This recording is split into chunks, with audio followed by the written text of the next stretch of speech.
the black man was the first. We don't record of this black man. We have a record of the birth of others except the black man. There is no birth record of the black man. He is the original or aboriginal man of the earth. And we don't have any, we say, the dated of this man's beginning of his civilization and whereabout. Because we once was with the moon, or the moon and the earth was together once upon a time, and cannot be a specific spot pointed out where that it actually took place of his building of civilization. But we do know, according to the teachings of Almighty God, Allah to me, that once upon a time that we had nothing in the universe but the sun. And that after that, why, then they made a star. And from stars to stars and stars and stars. And they saw that the star was essential to our well-being. And from that we began to make planets. And there is between the creation of the sun and the earth 6 trillion years between the two. And it is often referred to that the universe was made or created in the 3 stages, or we say 3 divisions of it. 2 trillion years to each. And the present moon that we have, which is now 66 trillion years old itself, or rather being in the position that it's in. It originally was about 56,000 miles from this part, or rather, when she was taken from this part. It was drawn out of the orbit of that, at that time, 36,000 miles, and that part that we are looking at today, it dropped from the original orbit 12,000 miles, lost all its water on this part. That's why she's without water. It's due to the explosion. At that time, 66 trillion years ago, she lost her water by turning over. She turned all over, and the water dropped on this part. And that give us then 3/4 of our surface covered in water, because we have the water from that part. The original man did that. He was the man, rather we say a god, a scientist, that brought about that explosion due to his dissatisfaction of not being able to have all the people he liked, and having them speaking the same dialect. So he got angry because he could make them speak the same dialect all the way around, as our planet at that time was something better than 10,000 miles in diameter, while it's around 8,000 now, near. And he getting vexed with his own wisdom, unable to do with the people what he wanted to do with them. He goes then and tries to destroy us. His aim was not to make a moon, a satellite for our planet. We had at that time, according to the teachings of God to me, Mars for our moon. It served as our moon at that time. What I mean, before ever this scientist tried to destroy us. And since he was unable to destroy us, we was lucky to come with this part. The people on the other part was destroyed, but we was lucky to come with this part. And we were called at that time the Aboriginal people, and we are the Aboriginal people today. And in the 6 trillion years before that time, in the creation of light and water, it was the black man. And the black man has no beginning and no end. No beginning, no end. And you can't find no history that will give you the birth of the black man. He has always been. Well, then, since we have no beginning or no end for the black man, no birth, how do you explain, and what is your doctrine on the origin of the Caucasian race? Well, the Caucasian race came about, as they are called, white people. And they were white people. It was made that.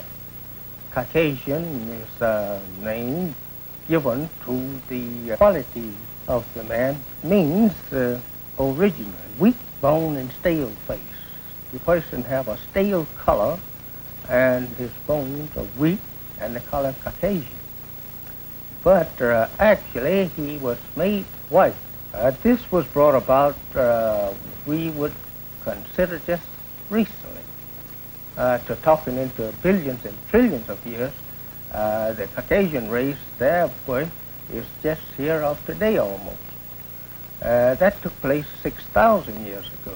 A black man, he is the father of the Caucasian race. His name was Yaqub. They call him Jacob in English, but Arabic is Yaqub. He discovered in the germ of the black man that there were two people, and that in studying the germ, he learned to divide the germ. And he said, if I can take the germ now, this brown one, and separate it from the dark one, I can make this brown germ here rule the black germ until the black germ produces one that is greater than I. And he, being a very wise scientist, he knew what was coming in the future. So he says, my man will live for 6,000 years and he will rule his father. And after that, he says, then his brother will come from the east and he will eat my man up after 6,000 years. So this man discovered this, as I first said, according to the teachings of Almighty God to me, by the germ. And it still can be proven today that the black man have two people in him. How, sir? Yes, sir. You have to. How is this? How can this be proved? And by the germ. The germ you have here. Take for an instance. Well, let me come to the surface first. You go to the darkest people that you can find in Africa, where that they has never been touched by Caucasian people. and you will find that one will be a little shader browner than the other. And this man set up a birth control law to take that browner one and marry the browner one on to the browner one and kill off the black. And he kept this going for 600 years. First he had a little brown race of people after 200 years. And the next 200 years he had a little yellow race of people, or red race we say. And the next 200 years he had a pale white. Method of birth control. Yes, then. he killed the black baby and saved the brown one. Or killed the brown one, saved the brown one. Killed the brown one and saved the yellow one. Killed the yellow one, saved that until he run it into his last stage. And the last stage is white. And that can be done today. It is not nothing that is a mystery, impossible. It can be done today. But I don't think that they want any more grafting. I think they've about got enough of that. Yes, and black is the original. He's the father of them all. All these other races are derivatives of the black race. That's right. That's right. There was something that was mentioned in Volume 2 of the Supreme Wisdom about some of the physical attributes of the Negro, of the black man. Kinky hair, for example. And there was some cite made as to a scientist who had withdrawn himself from his people. Would you explain that? Yes, that happened 50,000 years ago, according to the teachings of Allah to me, which I was with him for 3 years, night and day. I didn't do anything, and he didn't allow me to do anything. He taught me for 3 years, night and day, 7 days a week. I mean, I was confined. I was jailed almost. I had no chance to do anything but just to listen to him. And learn. And so, that's right. And he would carry me out of the city sometimes in his little Chevrolet coupe. And we would sit out there sometime 2 or 3 hours at night, and he would talk to me about the stars and planets and how long this was making and whatnot. And so this scientist, 50,000 years ago, as they are today, they always meet together and discuss, major things that is going to take place. And each one, passes his own judgment, or we say vote on whether or not it should be done. So this man, he wanted to, his name was Shabazz. He wanted to make a people different from what we had at that time, and he wanted people that could live in the jungles of East Asia and be able to withstand the hot sun and the wild beasts, anything. He wanted to make a tough man. That don't mean now we was not black now. We was black right on. But we was more delicate, and tender than the man that he produced. So he says to the 11 scientists, if you agree with me, he says, we can produce the people to conquer the jungles of East Asia, as they call it Africa today. And he said we could conquer this part of our planet with this type of people. So he gave them the description and the method how to go about it. And he went and waited on answers, and they never would agree with him.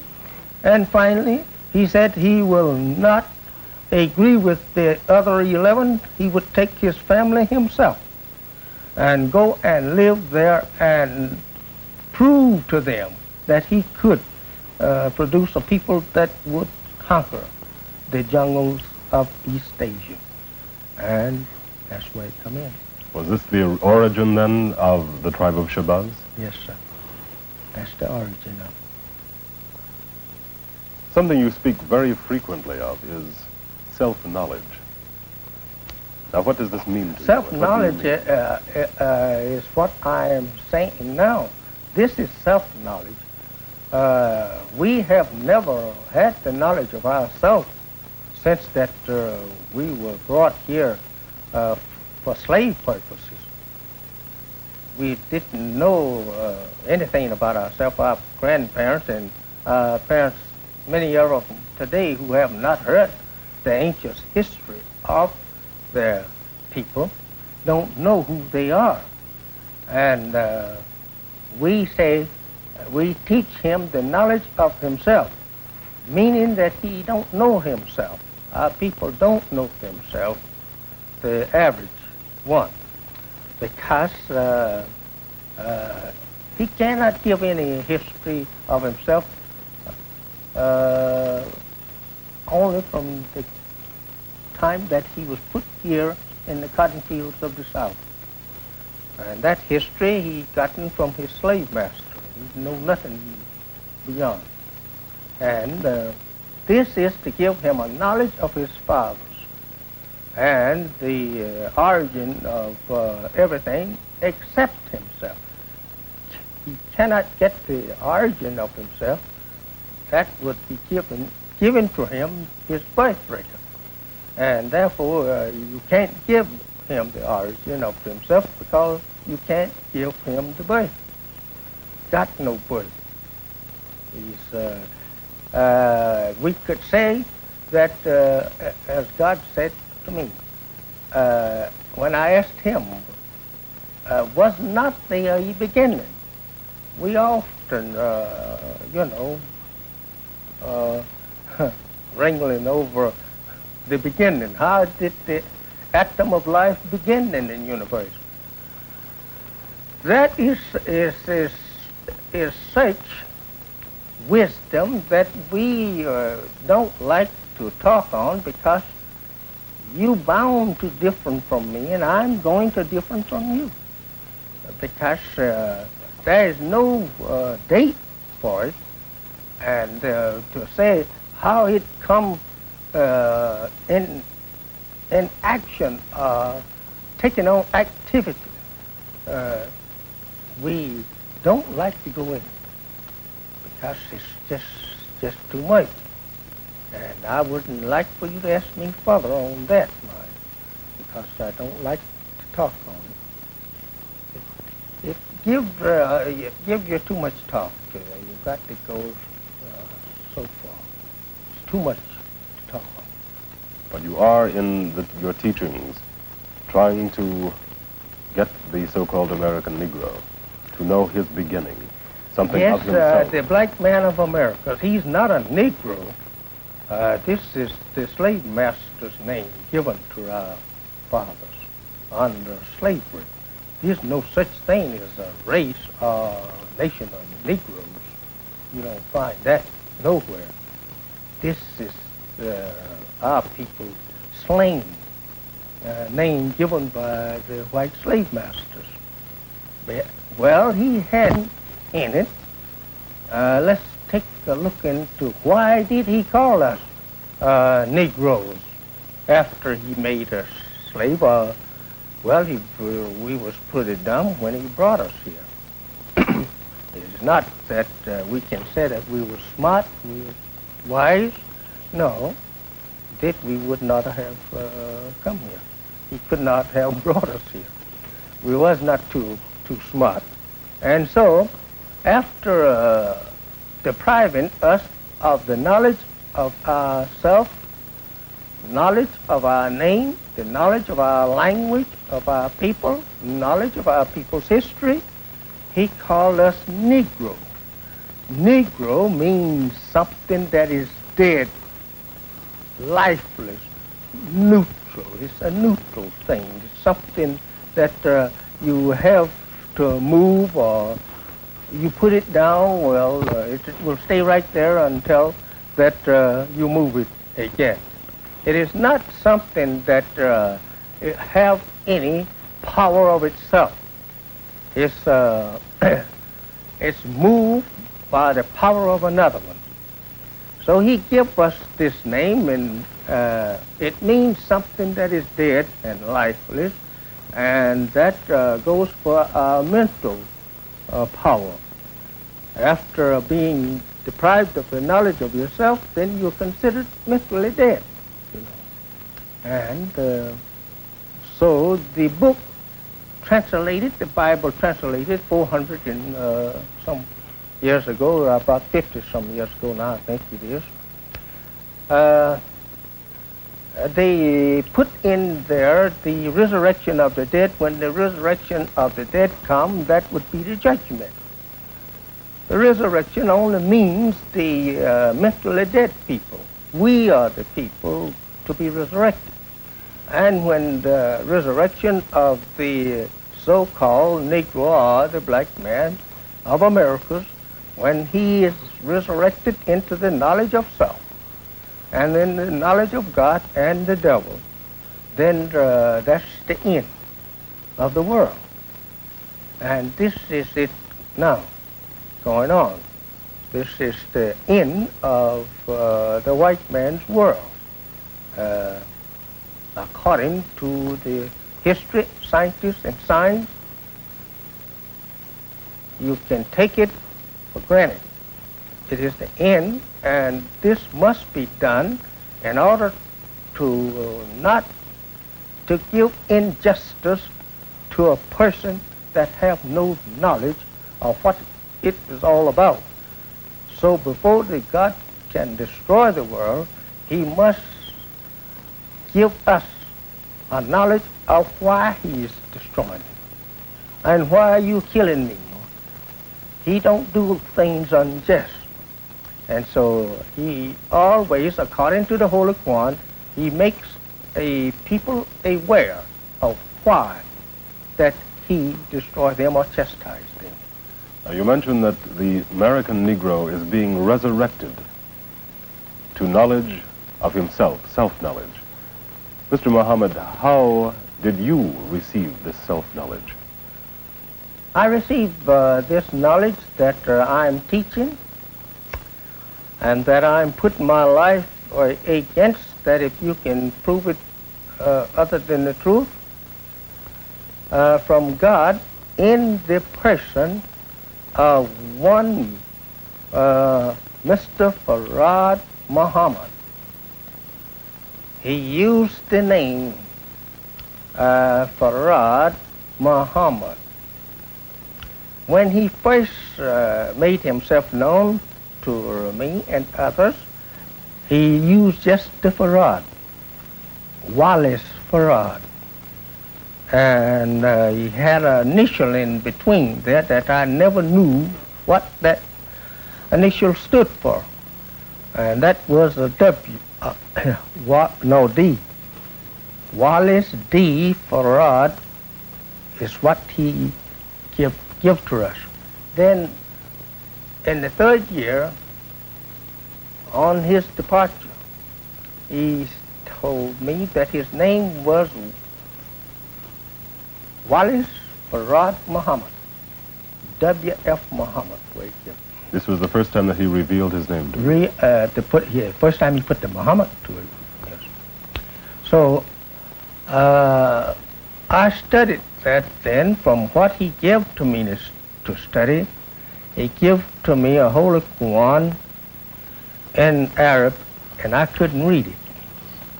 So then he goes and gets me a Holy Quran in Arabic and English. And so I taken this book and I studied it from what he lined me up with. he gave me a copy of Texas and places and other books. He gave to me the names of 104 books that is in the Congressional Library in Washington. And I studied them for 7 years. They're up and down the East Coast. And I have the one that he gave to me, given about 2/3 of it to study. The other third, he said, didn't amount to anything because that would be probably in some other man's time and not our time, and we shouldn't be worried about what the other fellow have to do. Let him worry over that. Well, when I first met him, it came to me that he was the man that the Bible prophesied would come in the last days as the Son of Man. And I recognized him to be that, as I had studied Bible ever since I was a little child. When I first learned to read, I learned to read Bible. And I always thought that I would be a preacher, but not a preacher of Islam. I didn't know nothing about Islam. I thought I would be a preacher of the religion of my father. That was Christianity, and he was a Baptist preacher, and I thought maybe I would be one. But I always told them if I ever preach, I would make enemies. I said because my father and the other preachers would not like me if I preached. I said because I see so many things that they are saying and preaching is wrong. And so I went along like that until I was 35 years old before I actually was sent to preach. Then when I met this man, then I told him, I said, you are the one that the Bible teaches that will come, the Son of Man or the Messiah. And so he whispered in my ear. He got close to me. He looked all around, see who heard that. And he whispered in my ear and told me, he said, yes. He said, but keep quiet. He says, don't say anything to anyone about that. He said, I will let you know when to say that.